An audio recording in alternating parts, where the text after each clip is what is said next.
Welcome back to my channel. ಹೊಸದಾಗಿ channel ನೋಡ್ತಾ ಇದ್ದರೆ ಸಬ್ಸ್ಕ್ರೈಬ್ ಮಾಡಿಕೊಂಡು ಸಪೋರ್ಟ್ ಮಾಡಿ. ಸಚ್ಚಿದಾನಂದ ಸಾಯಿನಾಥ್ಗೆ ನಮಸ್ಕಾರ ಮಾಡುತ್ತಾ ಸಾಯಿನಾಥರ ಅನುಗ್ರಹ ಎಲ್ಲರ ಮೇಲೂ ಇರಲಿ ಅಂತ ವಿಡಿಯೋ ಪ್ರಾರಂಭ ಮಾಡ್ತಾ ಇದ್ದೀನಿ. ಸ್ನೇಹಿತರೆ, ಈ ಒಂದು ಗಿಡ ನಿಮ್ಮ ಮನೆ ಹತ್ರ ಇದ್ದರೆ ಮಂಗಳವಾರ ಸಾಲವನ್ನು ತೀರಿಸೋದಕ್ಕೆ ತುಂಬ ಶಕ್ತಿ ಇರುವಂಥ ಗಿಡ ಅಂತ ಹೇಳಬಹುದು. ಪ್ರತಿಯೊಬ್ಬರ ಮನೆ ಹತ್ರ ಸಾಧಾರಣವಾಗಿ ಇದ್ದೇ ಇರುತ್ತೆ. ಯಾವ ಥರ ಮಾಡ್ಕೊಳ್ಬೇಕು ಅನ್ನುವಂಥದ್ದನ್ನು ಇದರಲ್ಲಿ ತಿಳ್ಕೊಳ್ಳಿ. ತುಂಬ ಚೆನ್ನಾಗಿರುತ್ತೆ. ಮಂಗಳವಾರಕ್ಕೆ ಒಂದು ಮೈತ್ರೇಯಿ ಮುಹೂರ್ತದ ಶಕ್ತಿ ಎಷ್ಟು ಇರುತ್ತೋ ಅಷ್ಟು ಮಂಗಳವಾರಕ್ಕೆ ಇರುತ್ತೆ. ತುಂಬ ಜನ ಮಂಗಳವಾರ ನಾವು ಸಾಲ ವಾಪಸ್ ಕೊಡಬಾರ್ದು ಅನ್ನುವಂಥ ಒಂದು ಇದರಲ್ಲಿರ್ತಾರೆ. ತಪ್ಪದೆ ಸಾಲವನ್ನು ತೀರಿಸಬಹುದು, ಆದರೆ ಸಾಲ ತಗೊಳ್ಬಾರ್ದು. ಈ ದಿನ ಕೆಂಪು ಬಟ್ಟೆಗಳನ್ನು ಹಾಕ್ಕೊಂಡು ದೂರ ಪ್ರಯಾಣ, ಈ ಥರ ನಾವು ಅರ್ಜೆಂಟಾಗಿ ಎಲ್ಲೋ ಹೋಗಬೇಕು ಕೆಲಸದ ಮೇಲೆ, ಈ ಥರ ಇದ್ದೇ ಇರುತ್ತೆ. ಬೇರೆ ನಮಗೆ ಸೆಕೆಂಡ್ ಆಪ್ಷನ್ ಇರೋದಿಲ್ಲ. ಅಂತಹವರು ತಪ್ಪದೆ 2 ಲವಂಗಗಳನ್ನು, ಮುಗ್ಗಿರುವಂಥ ಲವಂಗಗಳನ್ನು ಬಾಯಲ್ಲಿ ಹಾಕ್ಕೊಂಡು ಈ ಕೆಲಸ ನಿರ್ವಿಘ್ನವಾಗಿ ಸಾಗಬೇಕು. ನಮಗೆ ಯಾವುದೇ ರೀತಿಯಾದಂಥ ವಿಘ್ನಗಳು ಬರದೆ ಕಾಪಾಡು ಅಂತ ಕೇಳಿಕೊಂಡು ಹೋಗಲೇಬೇಕು ಅನ್ನುವಂಥ ಪರಿಸ್ಥಿತಿ ಇದ್ದಾಗ, ಮಂಗಳವಾರದ ದಿನಗಳಲ್ಲಿ ಮುಖ್ಯವಾಗಿ ನೀವು ಚಿನ್ನವನ್ನು ಗಿರ್ವಿ ಇಟ್ಟಿದ್ರೆ ಅಥವಾ ಸಾಲ ತಗೊಂಡಿದ್ರೆ ಈ ದಿನ ರಿಟರ್ನ್ ಮಾಡಿ ಎಷ್ಟಿರುತ್ತೋ ಅಷ್ಟನ್ನು ಮಾಡಿ. ಆಗ ನಿಮ್ಮ ಎಷ್ಟು ಅಮೌಂಟ್ ಇರುತ್ತೋ ಸಾಲ ತೀರಿಸುವ ಅಮೌಂಟ್ ಅದು ಬೇಗ ತೀರುವುದಕ್ಕೆ ಒಂದು ನಿಮಗೆ ಬೇಗ ಅಂದರೆ ಫಾಸ್ಟಾಗಿ ಆದಾಯದ ಮಾರ್ಗಗಳು ತೆರೆದುಕೊಳ್ಳುತ್ತೆ. ಆಗ ಸಾಲವನ್ನು ತೀರಿಸಬಹುದು. ದೊಡ್ಡ ಪತ್ರೆ ಪ್ರತಿಯೊಬ್ಬರ ಮನೆ ಹತ್ರ ಕೂಡ ಈ ಗಿಡವನ್ನು ಇಟ್ಕೊಂಡಿರ್ತೀವಿ. ಯಾಕಂದರೆ ಆರೋಗ್ಯ ದೃಷ್ಟಿಯಿಂದ ಇದು ತುಂಬ ಉಪಯುಕ್ತವಾಗಿರುವಂಥದ್ದು. ನೂರಾರು ಪ್ರಯೋಜನಗಳಿದೆ ಇದರಿಂದ.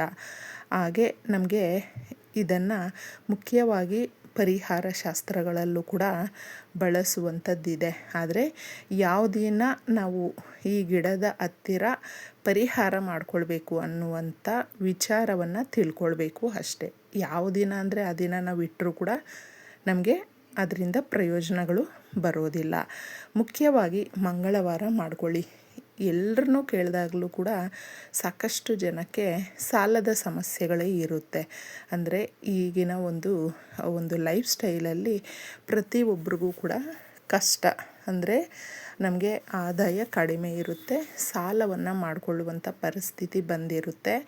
ಆದರೆ ಅದನ್ನು ರಿಟರ್ನ್ ಮಾಡಬೇಕು ಅಂತ ಎಷ್ಟೇ ಪ್ರಯತ್ನ ಪಟ್ಟರೂ ಅದು ನಮ್ಮ ಕೈಯಲ್ಲಿ ಸಾಧ್ಯ ಆಗ್ತಾ ಇರೋದಿಲ್ಲ. ಸಾಲಗಾರರು ಮನೆ ಹತ್ರ ಬಂದು ಜಗಳ ಮಾಡ್ತಾರೆ, ಆ ಥರ ಭಯ ಇರುತ್ತೆ. ಆದರೆ ಸಾಲ ಮಂಗಳವಾರದ ದಿನ ತಗೊಂಡ್ಬಿಟ್ರೆ ಅದನ್ನು ನಾವು ತೀರಿಸೋದಕ್ಕೆ ಬಹಳ ಕಷ್ಟಪಡಬೇಕು. ನಮ್ಮ ಹತ್ರ ದುಡ್ಡಿದೆ ಅಂತ ಹೇಳಿದ್ರು ಅದು ಇನ್ಯಾವುದೋ ಒಂದು ಖರ್ಚಿಗೆ ಹೋಗ್ಬಿಡುತ್ತೆ. ಸಾಲ ತೀರಿಸೋದಕ್ಕೆ ಮನಸ್ಸಾಗೋದಿಲ್ಲ. ಆದರೆ ಈ ಪರಿಹಾರ ಸಣ್ಣದಾಗಿದೆ, ತುಂಬ ರಿಸಲ್ಟನ್ನು ಕೊಡುವಂಥದ್ದು, ತುಂಬ ಪ್ರಯೋಜನ ಇರುವಂಥದ್ದು. ಇದು ನಮಗೆ ಆಯುರ್ವೇದಿಕ್ಕಲ್ಲಿ ಆರೋಗ್ಯ ದೃಷ್ಟಿಯಿಂದ ನಾವು ತಗೊಳ್ಳುವಂಥದ್ದು ಅಂತ ತುಂಬ ಜನಕ್ಕೆ ಗೊತ್ತಿರುವಂಥದ್ದು. ಆದರೆ ಪರಿಹಾರ ಶಾಸ್ತ್ರಗಳಲ್ಲಿ ಸಾಲವನ್ನು ತೀರಿಸೋದಕ್ಕೂ ಕೂಡ ನಾವು ಬಳಸ್ತೀವಿ. ಇದನ್ನು ಇಷ್ಟು ಮುಖ್ಯವಾಗಿ ಮಾಡ್ಕೊಳ್ತೀವಿ ನಂಬಿಕೆ ಇಟ್ಟು ಅನ್ನೋದ್ರ ಮೇಲೆ ಇದೆ ಸ್ನೇಹಿತರೆ. ಯಾರ ಮನೆ ಹತ್ರ ದೊಡ್ಡ ಪತ್ರೆ ಗಿಡ ಇರುತ್ತೋ ಅಂತಹವರು ಮುಖ್ಯವಾಗಿ ಈ ಸಣ್ಣ ಪರಿಹಾರವನ್ನು ಮಾಡಿಕೊಳ್ಳಿ. ಯಾಕಂದರೆ ಮಂಗಳವಾರ ಎಲ್ರಿಗೂ ದುಡ್ಡು ಇರೋದಿಲ್ಲ. ಸಾಲ ತೀರಿಸಬೇಕು ಅನ್ನುವಂಥ ಆಸೆ ಇರುತ್ತೆ. ಎಷ್ಟೋ ಲಕ್ಷಗಳು, ಸಾವಿರಗಳು ಅವರವರ ಒಂದು ಶಕ್ತಿಯ ಅನುಸಾರ ಅದನ್ನು ತೀರಿಸೋದಕ್ಕೆ ಪ್ರಯತ್ನ ಪಡ್ತಾ ಇರ್ತಾರೆ. ಅಂತಹವರು ನೀವು ಇಷ್ಟು ಒಂದು ಮೊತ್ತ ದುಡ್ಡಿದೆ ಸಾಲ ತೀರಿಸೋದು, ಆ ರೀತಿ ತೀರಿಸೋದಕ್ಕೆ ನಮಗೆ ಮನಸ್ಸೂ ಇದೆ, ಆದರೆ ದುಡ್ಡೇ ಸೇರ್ತಾ ಇಲ್ಲ ಅನ್ನುವಂಥವರು ಒಂದು ಖಾಲಿ ಪೇಪರನ್ನು ತಗೊಳ್ಳಿ. ನೀವು ಯಾವ ಪೆನ್ನಾದರೂ ಬಳಸಬಹುದು. ಬ್ಲ್ಯಾಕ್ ಪೆನ್ ಬೇಡಿ, ಅದೊಂದನ್ನು ಬಿಟ್ಟು ಬೇರೆ ಇನ್ಯಾವ ಕಲರಾದರೂ ತಗೊಳ್ಬಹುದು. ಗ್ರೀನ್ ತಗೊಂಡ್ರೆ ತುಂಬ ಉತ್ತಮವಾಗಿರುತ್ತೆ. ಸಾಲದ ಸಮಸ್ಯೆಗಳನ್ನು ಬಗೆಹರಿಸೋದಕ್ಕೆ ನಮಗೆ ಇದು ಕೂಡ ಸ್ವಲ್ಪ ಹೆಲ್ಪ್ ಮಾಡುತ್ತೆ. ಅದಕ್ಕೋಸ್ಕರ ಇದನ್ನು ನೀವು ಎಷ್ಟು ಸಾಲ ಇದೆಯೋ ಅದನ್ನು ಬರೆದು ಬಿಟ್ಟಿದ್ದೆ ನೀಟಾಗಿ ನಿಮ್ಮ ಇಷ್ಟ ದೇವರಾಗಿರಬಹುದು, ನಿಮ್ಮ ಮನೆ ದೇವರೇ ಆಗಿರಬಹುದು, ನೀವೇನಾದರೂ ಮಂಗಳವಾರ ದೀಪ ಹಚ್ಚುವಂಥದ್ದಿದ್ದರೆ ದೀಪ ಹಚ್ಚಿ ದೇವ್ರ ಮನೆಯಲ್ಲಿ ಈ ಚೀಟಿಯನ್ನು ಇಡಬೇಕು. ನಮಗೆ ಸಾಲ ತೀರಿಸುವಂಥ ಮಾರ್ಗಗಳನ್ನು ತೋರಿಸು ತಾಯಿ ಅಂತಂದ್ಬಿಟ್ಟು ಕೇಳ್ಕೊಂಡಿದ್ದೆ. ನೀವು ಆ ಚೀಟಿಯನ್ನು ದೇವರ ಫೋಟೋ ಮುಂದೆ ಇಟ್ಟು ರಾತ್ರಿ ಪೂರ್ತಿ ಇದನ್ನು ಸಂಧ್ಯಾ ಸಮಯದಲ್ಲಿ ಬೇಕಂದರೆ ಮಾಡ್ಕೊಳ್ಳಿ. ಬೆಳಗ್ಗೆ ನಾವು ಕೆಲಸಕ್ಕೆ ಹೋಗುವಂಥ ಸಮಯಕ್ಕೆ ಸ್ನಾನ ಎಲ್ಲ ಆಗಿರುತ್ತೆ ಅನ್ನುವಂಥವರಾದರೆ ತಪ್ಪದೆ ಬೆಳಗ್ಗೆ ಕೂಡ ನೀವು ಮಾಡ್ಕೊಳ್ಬಹುದು. ಈ ಥರ ಬರೆದುಬಿಟ್ಟು ಕೇಳಿಕೊಂಡು ದೇವ್ರ ಮನೆಯಲ್ಲೇ ರಾತ್ರಿ ಪೂರ್ತಿ ಅದನ್ನು ಹಾಗೆ ಬಿಟ್ಟುಬಿಡಿ ಸ್ನೇಹಿತರೆ. ನಾವು ಕೇಳಿಕೊಂಡಿರುವ ಆ ಸಾಲದ ಸಮಸ್ಯೆಗಳನ್ನು ತೀರಿಸೋದಕ್ಕೆ ನಮಗೆ ನಮ್ಮ ಸಂಬಳ ಇರಬಹುದು, ನಮಗೆ ಆದಾಯದ ಮಾರ್ಗಗಳಿರಬಹುದು, ಎಲ್ರಿಗೂ ಕೂಡ ಧನದ ರೇಖೆಗಳು ಇರುತ್ತೆ. ಅದು ಕ್ಲೋಸ್ ಆಗಿದ್ದಾಗ ನಮಗೆ ಯಾವುದೇ ರೀತಿಯಲ್ಲೂ ಹಣ ಬರೋದಿದ್ದರೂ ಕೂಡ ನಮ್ಮ ಕಣ್ಣು ಮುಂದೆ ದುಡ್ಡಿದ್ದರೂ ಅದನ್ನು ನಾವು ಖರ್ಚು ಮಾಡುವಂಥದ್ದು, ಸಾಲ ತೀರಿಸುವಂಥದ್ದು ಏನು ಮಾಡ್ಕೊಳ್ಳೋದಕ್ಕೂ ಕೂಡ ಆಗೋದಿಲ್ಲ. ಆ ಥರ ಬಂದುಬಿಡುತ್ತೆ ಸಮಸ್ಯೆಗಳು. ಅದಕ್ಕೆ ನಮ್ಮ ಹತ್ರ ₹1 ಇಲ್ಲ ಅಂತ ಹೇಳಿದ್ರು ನಂಬಿಕೆಯಿಂದ ಈ ಪರಿಹಾರವನ್ನು ಮಾಡಿಕೊಂಡ್ರೆ ಮಾರ್ಗಗಳು ತಾನಾಗೇ ತೆರೆದುಕೊಳ್ಳುತ್ತೆ. ಅಂದರೆ ನಮ್ಮ ಕೈಯಲ್ಲಿ ಒಂದೇ ಒಂದು ಪೈಸೆನೂ ಇಲ್ಲ, ಯಾವ ಥರ ಇದು ಸಾಧ್ಯ ಅಂತ ಅಂದ್ಕೊಳ್ತೀವಿ. ಎಲ್ಲ ದಾರಿಗಳು ಮುಚ್ಚೋದಾಗ ನಮಗೆ ಒಂದು ದಾರಿ ಅನ್ನುವಂಥದ್ದು ತಪ್ಪದೆ ಭಗವಂತನು ನಿರ್ಣಯ ಮಾಡಿರ್ತಾನೆ, ತೋರಿಸ್ಕೊಡ್ತಾನೆ. ಅದನ್ನು ನಾವು ಆಯ್ಕೆ ಮಾಡಿಕೊಳ್ಬೇಕು.